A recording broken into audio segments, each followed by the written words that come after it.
Señorita Marple y 13 problemas. Capítulo 10.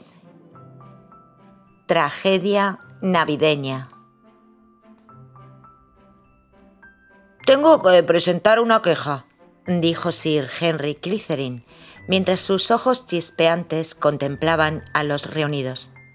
El coronel Bantry, con las piernas estiradas, tenía los ojos fijos en la repisa de la chimenea y el entrecejo fruncido, como un soldado culpable, y su esposa hojeaba recelosa un catálogo de bulbos que acababa de llegarle en el último correo.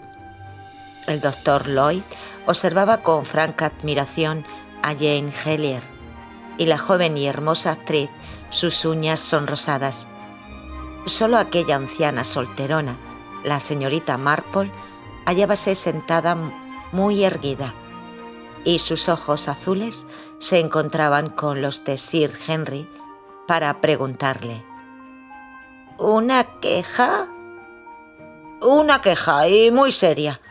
Nos hallamos reunidos 6 personas, 3 representantes de cada sexo, y yo protesto en nombre de los caballeros. Esta noche hemos contado 3 historias, uno cada uno de nosotros. Protesto de que las señoras no cumplan su parte. ¡Oh!, exclamó la señora Bantry, indignada. Estoy segura de que hemos cumplido. Hemos escuchado con toda atención, adoptando la actitud más femenina, la de no querer exhibirnos. Es una excusa excelente, replicó Sir Henry, pero no sirve.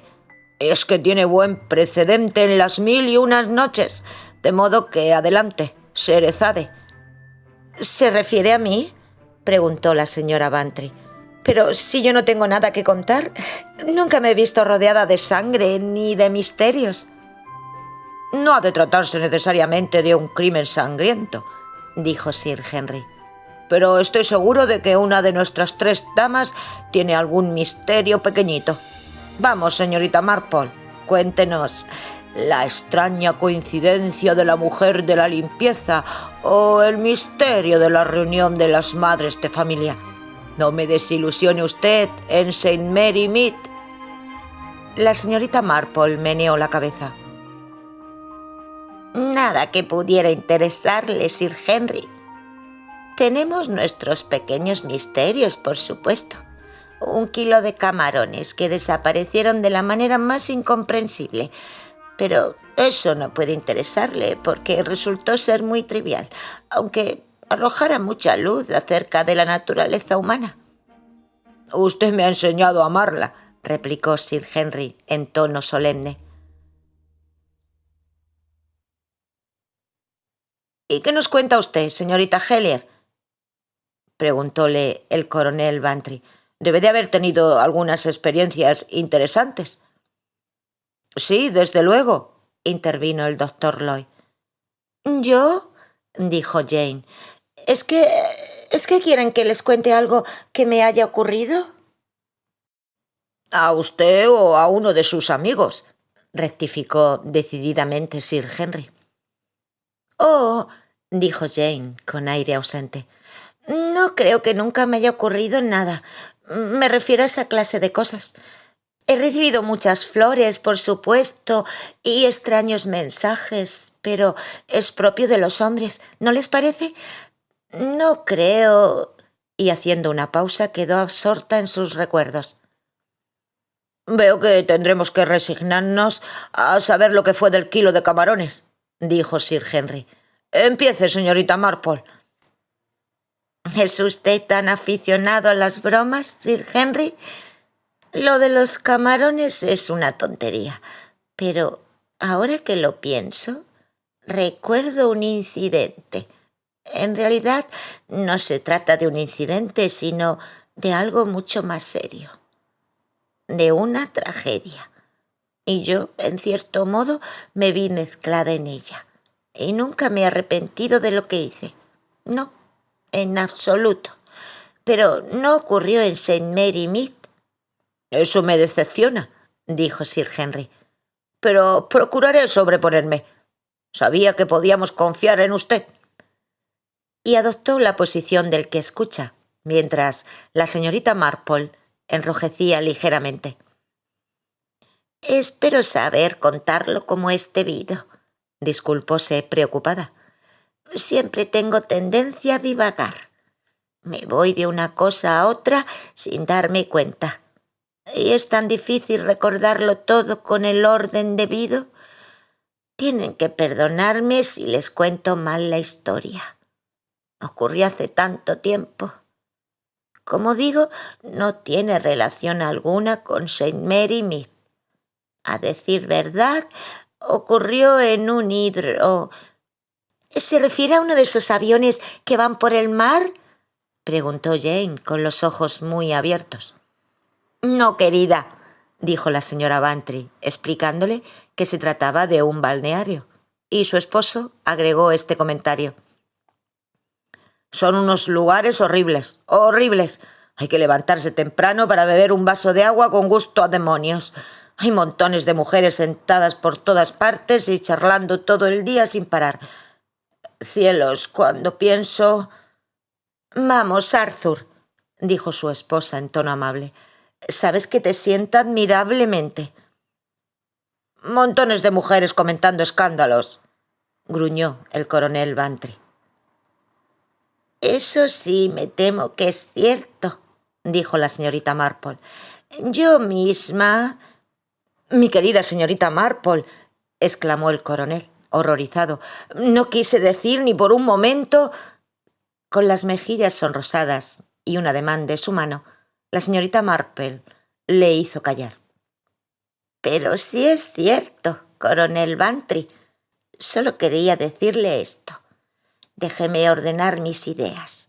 Sí, hablan de escándalos, como usted dice, y mucho. La gente es muy aficionada a eso, especialmente los jóvenes. Mi sobrino, que escribe libros, y muy bien, según creo, ha dicho cosas escandalosas de los caracteres de las personas, y sin la menor clase de prueba de lo malvadas que son y demás. Pero lo que yo digo es que ninguna persona joven se detiene a pensar. En realidad no examinan los hechos. Y sin duda el problema es este.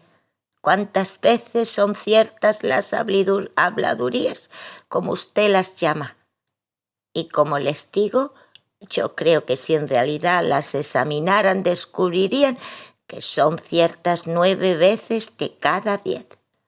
Por eso la gente se interesa tanto por ellas. «Por adivinación», dijo Sir Henry. «No, nada de eso. En realidad se trata de una cuestión de práctica y experiencia. Tengo entendido que si a un egiptólogo se le enseñan algunas ánforas de esas tan curiosas, con solo mirarlas puede decir si datan de antes de Jesucristo o se trata de una vulgar imitación. Lo sabe, por haber pasado toda su vida manejando gran cantidad de tales cosas. Y eso es lo que yo estoy tratando de decir. Muy mal, ya lo sé. Lo que mi sobrino llama mujeres superfluas. Tienen mucho tiempo en sus manos y su principal interés por lo general es ocuparse de la gente. Y por eso llegan a convertirse en expertas. Ahora los jóvenes hablan con toda libertad de cosas que ni siquiera se mencionaban en mis días, y en cambio sus mentalidades son completamente inocentes. Creen en todo y en cualquiera. Y si alguien intenta prevenirles, aunque sea con prudencia, le dicen que tiene una mentalidad anticuada. Y eso, según ellos, equivale a una fregadera. «Al fin y al cabo», dijo Sir Henry, «¿qué tiene de malo una fregadera?». «Exacto», dijo la señorita Marple. «Es lo más necesario en una casa, pero desde luego nada romántico.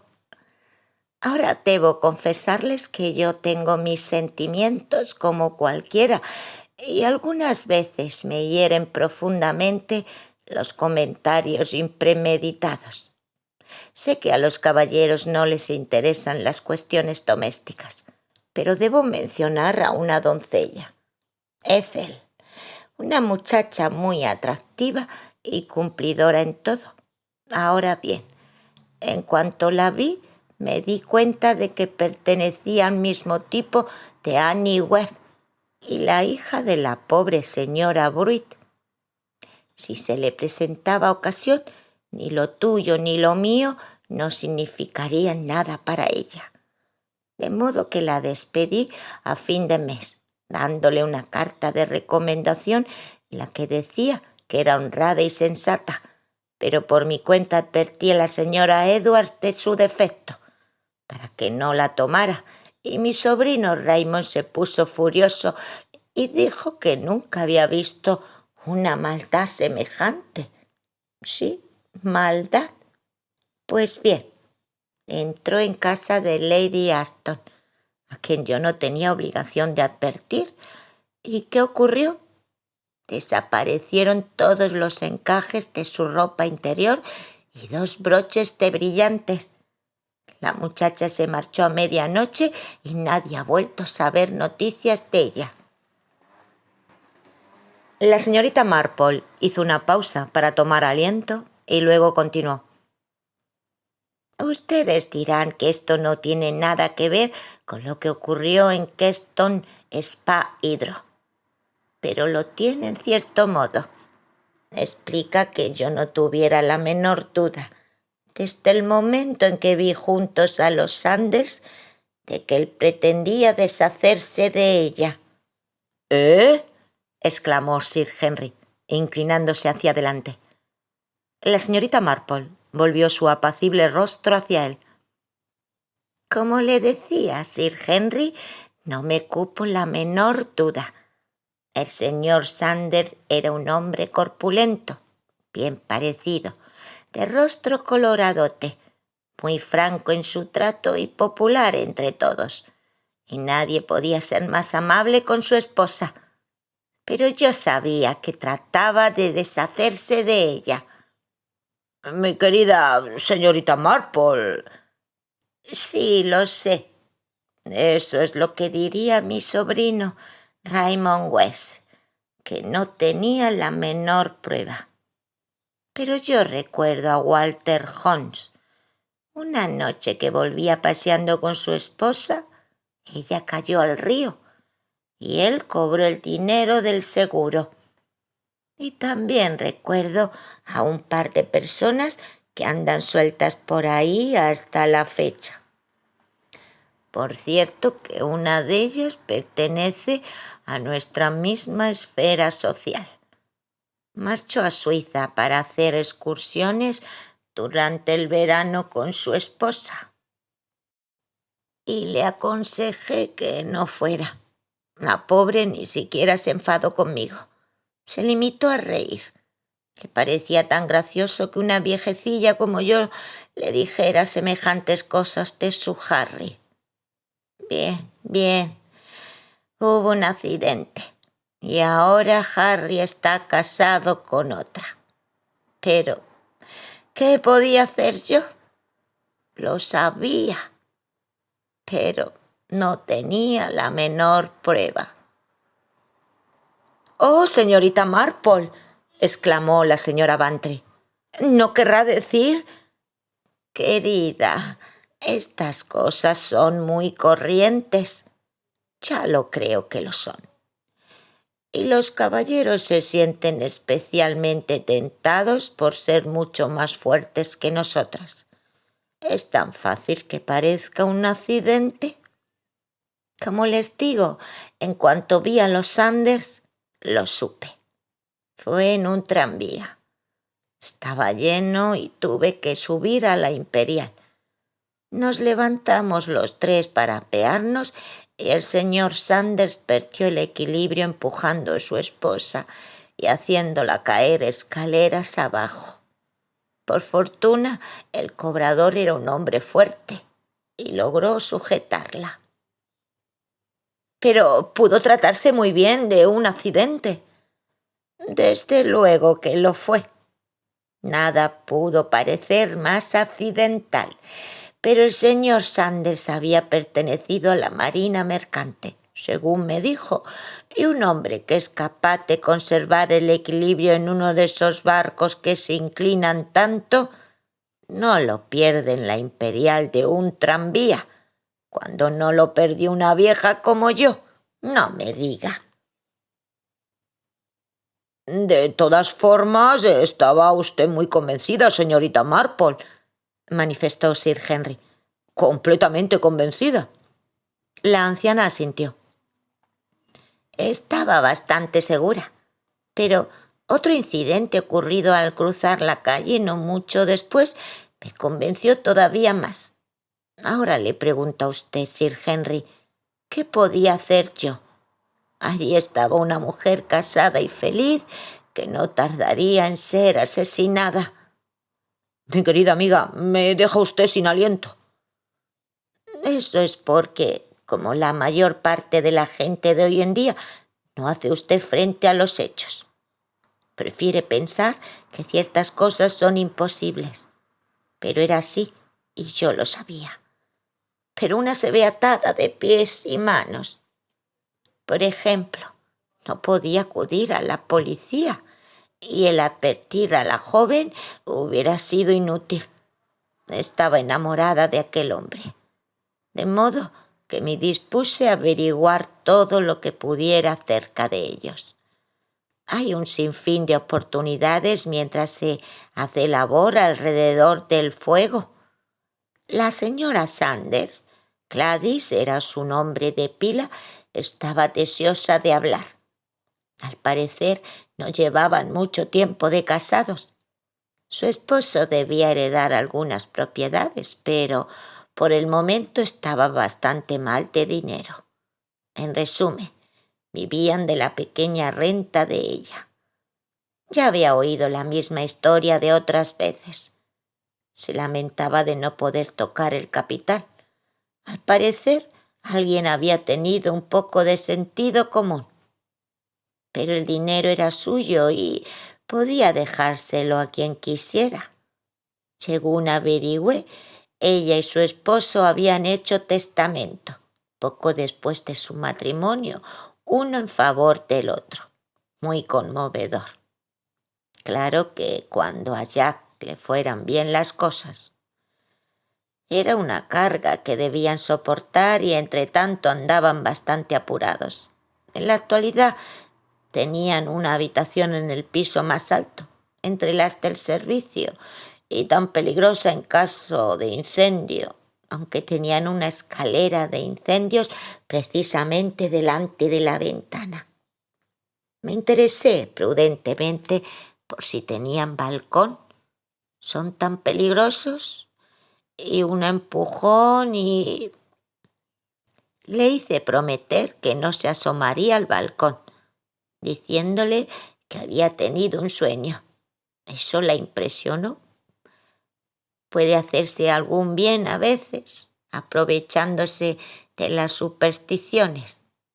Era una joven rubia, de facciones un tanto desdibujadas, que llevaba los cabellos recogidos en un moño en la nuca, y muy crédula. Le contó a su marido lo que yo le había dicho y observé que él me miraba con curiosidad. Él no era crédulo y recordaba que yo iba en aquel tranvía.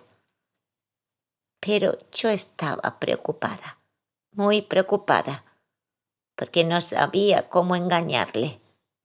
Yo podía impedir que la matase en el hidro con solo decir unas palabras que le demostraran mis sospechas.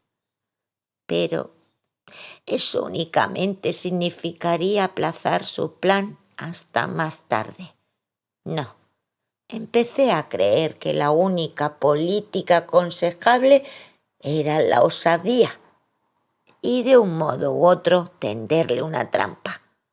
Si consiguiera inducirle a atentar contra la vida de su esposa, por algún medio escogido por mí, entonces quedaría desenmascarado y ella obligada a enfrentarse con la verdad por mucho que la sorprendiera.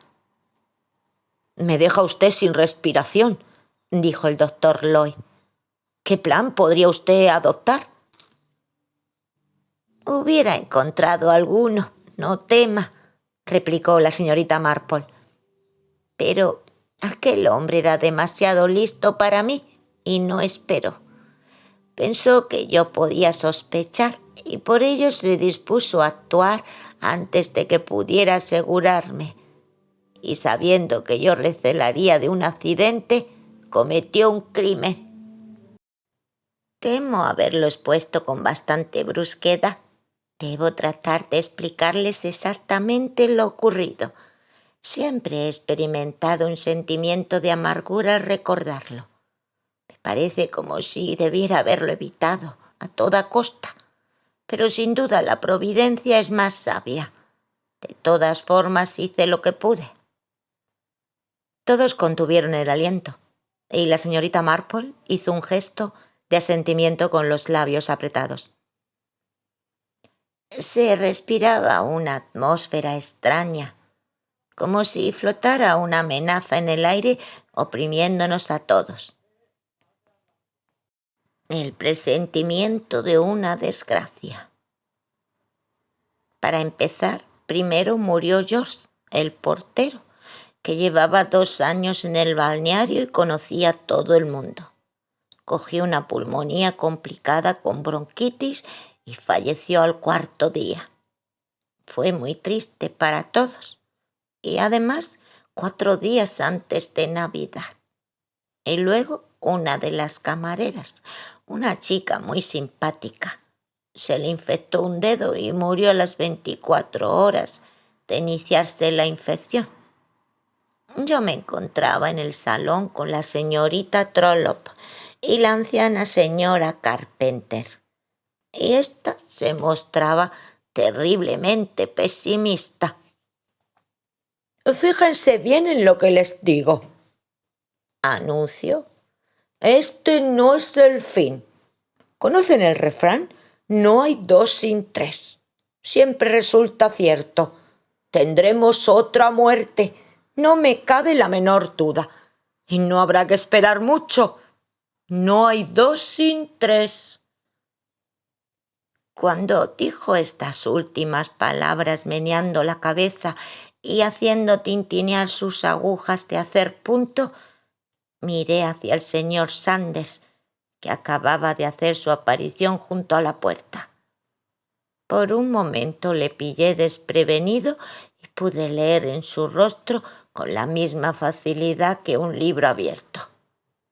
Creeré hasta el fin de mis días que las palabras de la señora Carpenter le dieron la idea. Vi cómo trabajaba su cerebro y penetró en la estancia con su habitual sonrisa. «¿Puedo hacer alguna compra de Navidad para las damas?», preguntó. «Voy a ir a Keston».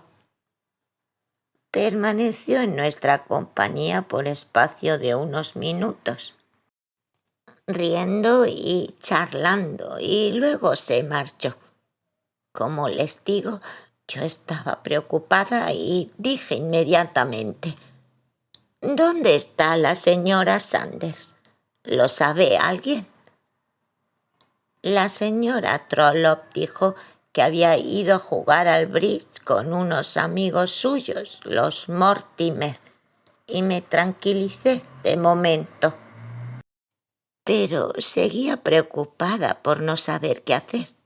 Media hora más tarde subí a mi habitación y por el camino encontré al doctor Kohler, mi médico, y como quería consultarle acerca de mi reuma, le llevé a mi habitación y entonces me habló, confidencialmente, según dijo, de la muerte de la pobre Mary, la camarera.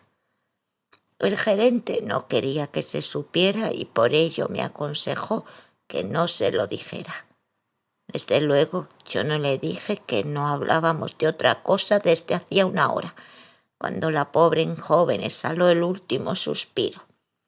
Esas noticias corren enseguida, y un hombre de su experiencia debía saberlo bastante bien.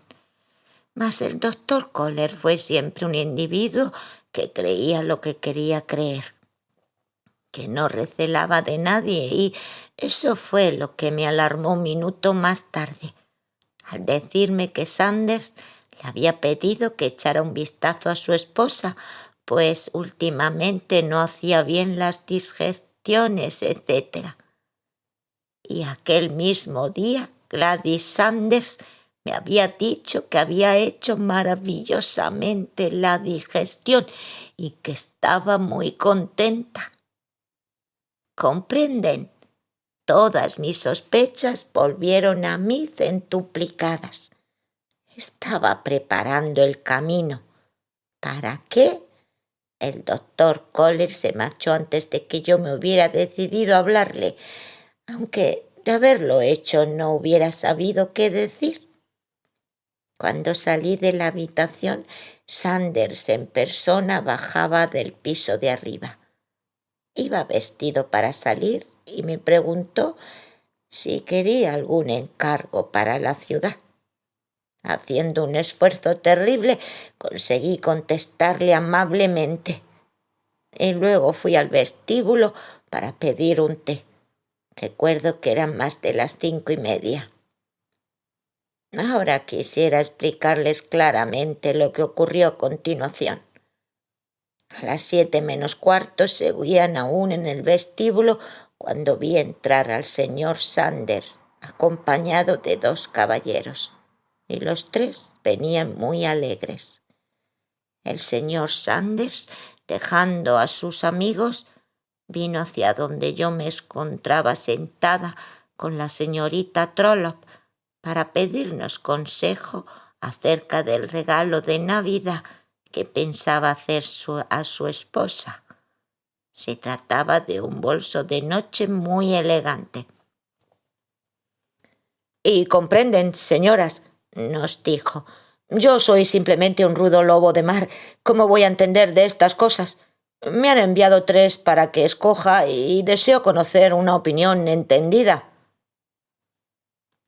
Por supuesto, nosotras le dijimos que le ayudaríamos encantadas y nos pidió que le acompañáramos a su habitación, ya que si los bajaba temía que su esposa pudiera llegar en cualquier momento. De modo que subimos con él. Nunca olvidé lo que ocurrió luego. Aún tiemblo al pensarlo. El señor Sanders abrió la puerta de su dormitorio y encendió la luz. No sé cuál de nosotras la vio primero. La señora Sanders estaba tendida en el suelo, boca abajo, muerta. Yo fui la primera en llegar junto a ella. Me arrodillé y le cogí la mano para tomarle el pulso, pero era inútil. Su brazo estaba frío y rígido. Junto a su cabeza había un calcetín lleno de arena, el arma con que la habían golpeado. La señorita Trollope, una criatura estúpida, gemía en la puerta, con las manos en la cabeza.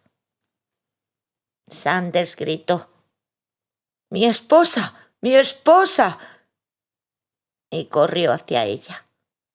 Yo le impedí tocarla.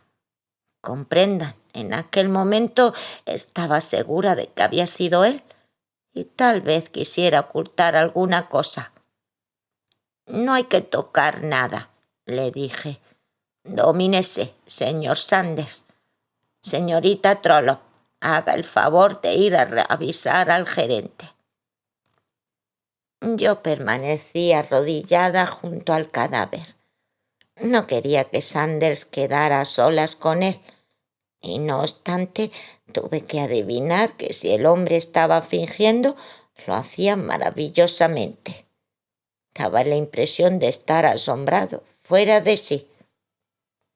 El gerente no tardó en reunirse con nosotros y tras inspeccionar rápidamente la habitación Nos hizo salir a todos y cerró la puerta con llave, que se guardó. Luego fue a telefonear a la policía, que tardó un siglo en aparecer.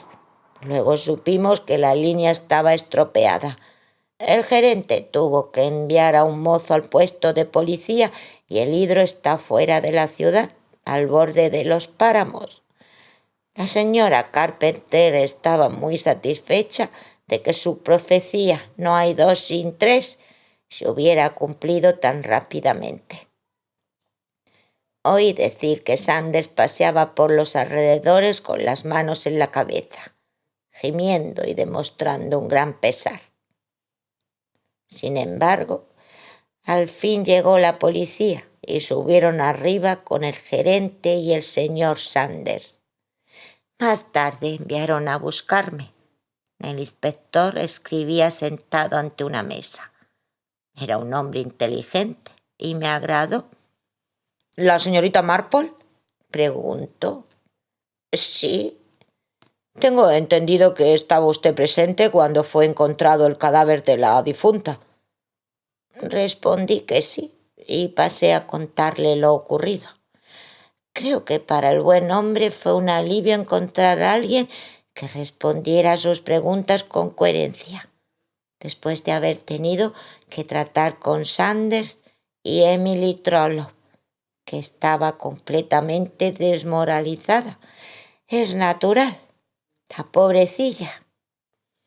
Recuerdo que mi querida madre me enseñó que una señora ha de saber dominarse siempre en público, por mucho que se descomponga en privado. Un principio admirable, dijo Sir Henry con admiración. Cuando hube terminado, el inspector me dijo: Gracias, señora. Ahora lamento tener que pedirle que vuelva a mirar el cadáver. ¿Era esa exactamente su posición cuando usted entró en el dormitorio? ¿No ha sido tocado? Le expliqué que había impedido que lo hiciera el señor Sanders, y el inspector asintió con aire de aprobación. El caballero parece muy afectado, observó. Sí, lo parece, repliqué. No creí haber puesto ningún énfasis en el "lo parece", mas el inspector me miró con interés. ¿De modo que el cadáver se encuentra exactamente igual a como estaba cuando lo encontraron?, me dijo. Sí, con la excepción del sombrero, repliqué. El inspector me miró sorprendido. ¿Qué quiere usted decir? Le expliqué que primero la pobre Gladys lo llevaba puesto, mientras que ahora estaba junto a ella. Yo supuse que había sido cosa de la policía. No obstante, el inspector lo negó rotundamente. Hasta el momento nada había sido tocado, y permaneció unos instantes contemplando la figura de la difunta con el ceño fruncido. Gladys iba vestida como si se dispusiera a salir. Llevaba un abrigo de tuit rojo oscuro con el cuello de piel y el sombrero, un modelo barato de fieltro rojo, estaba caído junto a su cabeza. ¿Recuerda usted por casualidad si la difunta llevaba pendientes o si solía llevarlos? Por suerte tengo la costumbre de ser muy observadora. Recordaba haber visto brillar una perla bajo el ala del sombrero, aunque entonces no le presté una atención especial, pero pude contestar afirmativamente a la primera pregunta. Entonces concuerda. Ha sido robado el contenido del joyero de esta señora, aunque no había en él gran cosa de valor según tengo entendido, y le quitaron los anillos de los dedos. El asesino debió olvidar los pendientes y regresó por ellos después de descubierto el crimen. Valiente sangre fría. O tal vez... Miró a su alrededor y dijo despacio: «Es posible que haya estado escondido en esta habitación durante todo el tiempo». Pero yo me negué a aceptar la idea. Le expliqué que yo misma había mirado debajo de la cama y que el gerente registró el interior del armario y no existía ningún otro lugar donde pudiera esconderse un hombre. Es cierto que la parte central del armario estaba cerrada con llave, pero era solo un espacio lleno de estantes y nadie pudo haberse escondido allí. El inspector meneaba la cabeza mientras yo le iba explicando todo aquello. «Acepto su palabra, señora», me dijo. «En ese caso, como ya le he dicho antes, debió regresar. Un asesino de tremenda sangre fría». Pero el gerente cerró la puerta y se guardó la llave. «Eso no significa nada. Queda el balcón y la escalera de incendios. Por ahí entró el asesino. Es probable que ustedes le sorprendieran, se deslizara por la ventana y luego, al marcharse, regresaría para continuar su trabajo». «¿Está usted seguro?», le pregunté, «de que era un ladrón?». Me contestó secamente: «Bueno, eso parece, ¿no?». Pero su tono me tranquilizó. Comprendí que no estaba dispuesto a tomar muy en serio al señor Sanders en su papel de viudo inconsolable. Admito con toda franqueza que me encontraba bajo lo que nuestros vecinos los franceses llaman idée fixe. Sabía que aquel hombre, Sanders, intentaba matar a su esposa.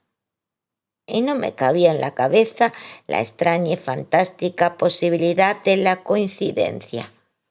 Estaba segura de que mi presentimiento acerca del señor Sanders era absolutamente certero.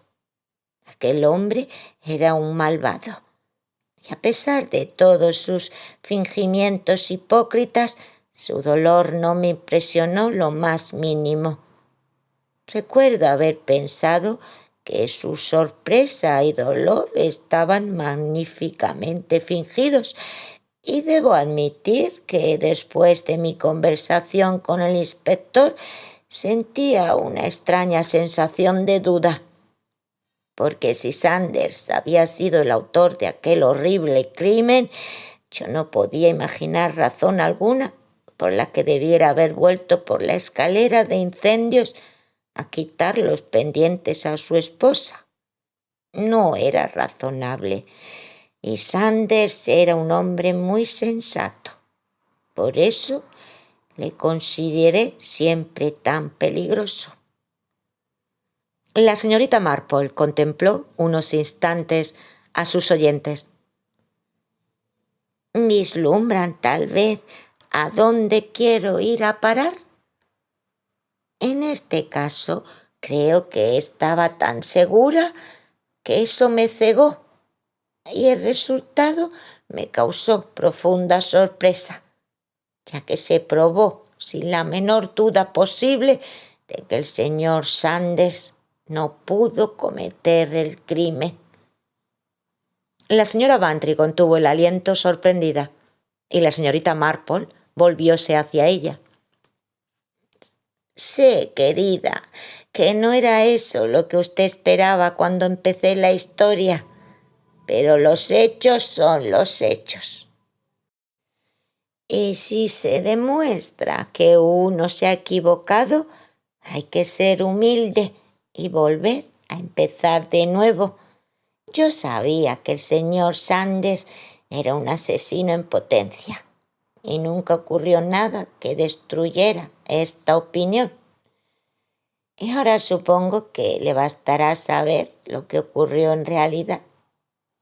La señora Sanders, como ya saben, pasó la tarde jugando al bridge con unos amigos, los Mortimer, a quienes dejó a eso de las 6:15.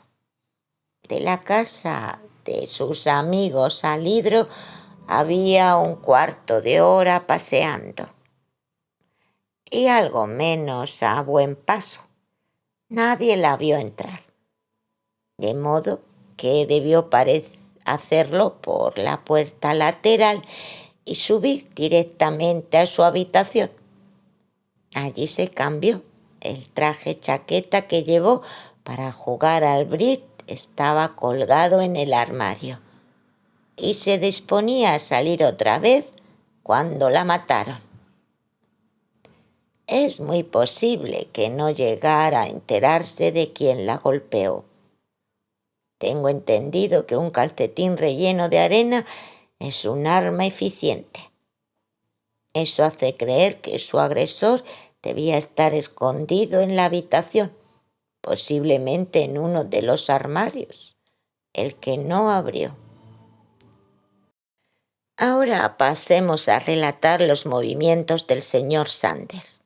Salió, como ya he dicho, a eso de las 5:30. O un poco después.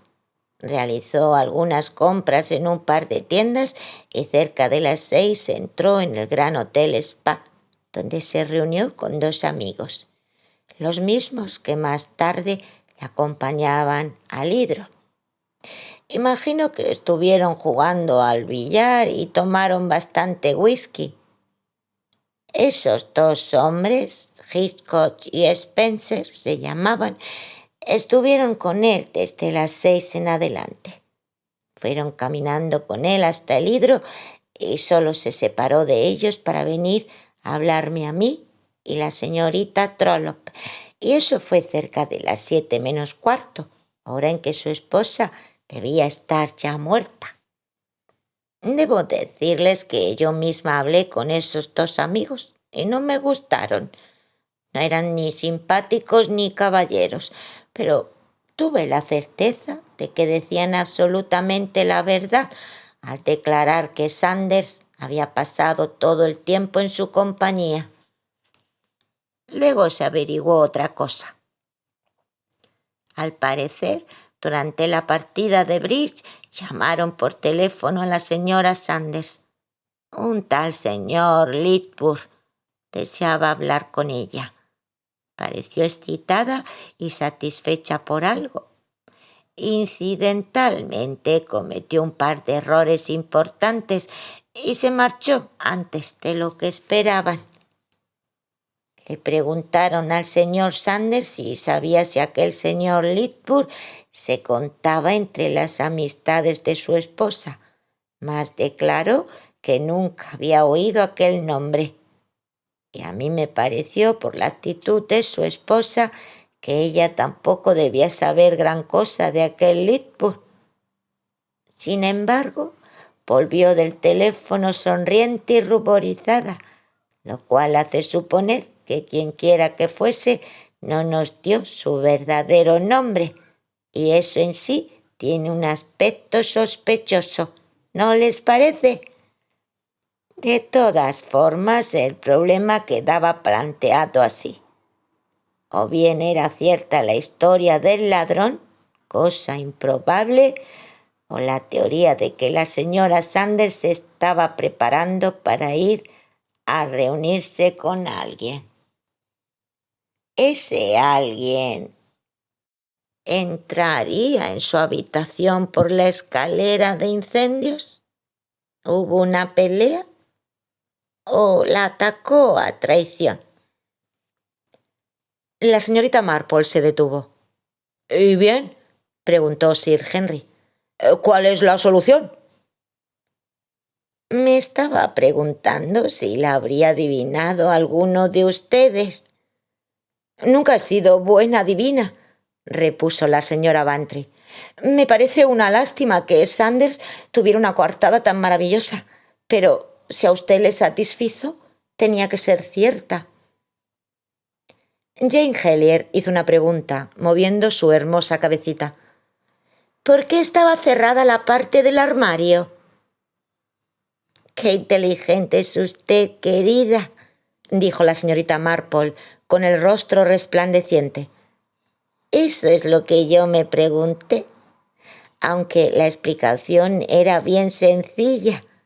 En su interior había un par de zapatillas y unos pañuelos de bolsillo que la pobrecita había bordado para su esposo como regalo de Navidad. Por eso estaba cerrado y la llave fue encontrada en su bolso. «Oh», dijo Jane Hellier, «entonces, al fin y al cabo, ¿no tiene interés?» «Oh, claro que sí», replicó la señorita Marple. «Es precisamente la única cosa interesante, lo que hizo fracasar los planes del asesino». Todos miraron a la anciana. «Yo no lo comprendí hasta el cabo de unos días», dijo la señorita Marple. «Le estuve dando vueltas y más vueltas, y de pronto lo vi todo claro. Fui a ver al inspector para pedirle que probara una cosa, y lo hizo.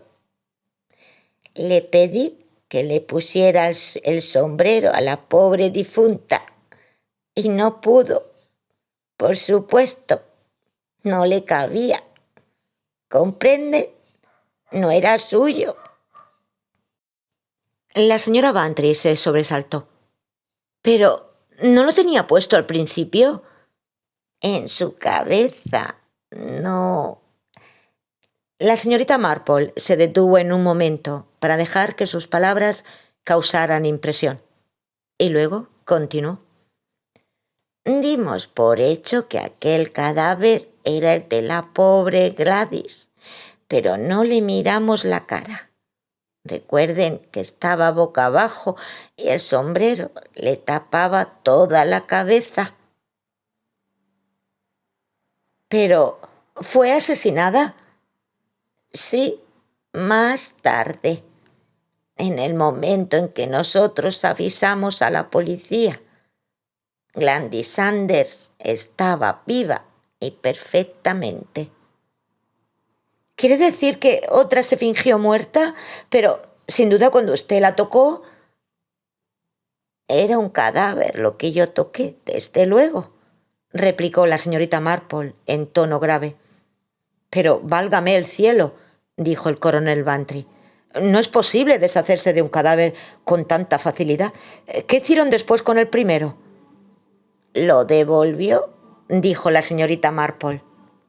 «Fue una idea malvada, pero muy inteligente, y se la dieron nuestras palabras que oyó en el salón. ¿Por qué no utilizar el cadáver de la pobre Mary, la doncella? Recuerden que la habitación de los Sanders estaba entre las de los criados y la de Mary estaba 2 puertas más allá, y los de la funeraria no irían a recogerlo hasta después de oscurecer. Él contaba con ello. Se llevó el cadáver por el balcón. A las 5 era ya de noche, vestido con un traje de su esposa y su abrigo encarnado. Y entonces encontró cerrado con llave el departamento del armario donde su esposa guardaba los sombreros. Solo podía hacer una cosa: coger unos de los sombreros de la camarera. Nadie habría de notarlo. Dejó el calcetín relleno de arena junto a ella y fue en busca de sus amigos para establecer su coartada. Telefoneó a su esposa, dando el nombre del señor Lidburn. Ignoro lo que le diría. Ella era tan crédula, pero consiguió que abandonara su partida de bridge y regresara antes para encontrarse con él a las 7 junto a la escalera de incendios del Hidro, probablemente diciéndole que le reservaba una sorpresa. Regresó al Hidro con sus amigos y se las arregló, de modo que la señorita Trollope y yo descubriéramos el crimen con él. Incluso hizo ademán de querer volver al cadáver y yo le detuve. Luego me mandó avisar a la policía y él salió a pasear por los alrededores. Nadie le pidió que estableciera una coartada después del crimen. Se reúne con su esposa, la hace subir por la escalera de incendios y entrar en su dormitorio. Tal vez le ha contado ya alguna historia acerca del cadáver. Ella se detiene junto a él y Sanders la golpea con el calcetín relleno de arena. ¡Oh, Dios mío! Todavía me estremezco. Y la chaqueta la cuelga en el armario y le viste las ropas del otro cadáver. Pero el sombrero no le entra. La cabeza de Mary es pequeña y en cambio Gladys Sanders, como yo he dicho, llevaba un gran moño en la nuca. Por ello se ve obligada a dejarlo junto a ella, con la esperanza de que nadie lo note. Luego vuelve a llevar el cuerpo de la pobre Mary a su habitación, donde la coloca descorosamente de nuevo. «Parece increíble», dijo el doctor Lloyd, «los riesgos que llegó a correr. La policía podía haber llegado demasiado pronto». «Recuerde que la línea telefónica estaba averiada», replicó la señorita Marple. «Eso fue parte de su obra. No podía arriesgarse a que la policía se presentara demasiado pronto. Y cuando llegaron, estuvieron un buen rato en el despacho del gerente antes de subir al dormitorio. Ese era el punto más débil, el que alguien observara la diferencia entre un cadáver que llevaba solo 2 horas muerto y otro que solo llevaba media. Pero confiaba en que las personas que habían descubierto el crimen no fueran expertas en la materia. El doctor Lloyd asintió. «Debió suponerse que el crimen había sido cometido a las 7 menos cuarto, poco más o menos», dijo. «Y en realidad lo fue a las 7, o pocos minutos después. Cuando el forense examinó el cadáver debían ser a lo sumo las 7:30, y no podía precisarlo». «Yo soy la persona que debía haberme dado cuenta», dijo la señorita Marple. «Cogí la mano de la muchacha y estaba fría como el hielo. Poco después el inspector dijo que el crimen debía haberse cometido poco antes de nuestra llegada, y yo no vi nada». «Creo que vio usted mucho, señorita Marple», replicó Sir Henry. «Ese caso ocurrió antes de que yo ocupara mi cargo de comisario. Ni siquiera recuerdo haberlo oído. ¿Qué ocurrió?» «Sanders fue ahorcado», explicó la señorita Marple. «Nunca me arrepentiré de haber ayudado a hacer justicia. No tengo esos escrúpulos humanitarios que rechazan el castigo capital». Su rostro se dulcificó. «Pero me he reprochado a menudo, amargamente, el no haber sabido salvar la vida de aquella pobre joven. Pero ¿quién hubiera escuchado a una pobre vieja? Vaya, vaya. ¿Quién sabe? Tal vez fuera mejor para ella morir cuando era feliz que vivir luego desgraciada y desilusionada en un mundo que de pronto le hubiera parecido horrible. Ella amaba a aquel canalla y confiaba en él. Nunca llegó a descubrirle». «Bueno, entonces», dijo Jane Hellier, «todo terminó bien. Muy bien. Quiero decir...» Se detuvo. La señorita Marple miró a la hermosa y célebre Jane Hellier y dijo, asintiendo con la cabeza: «Comprendido, querida. Comprendo.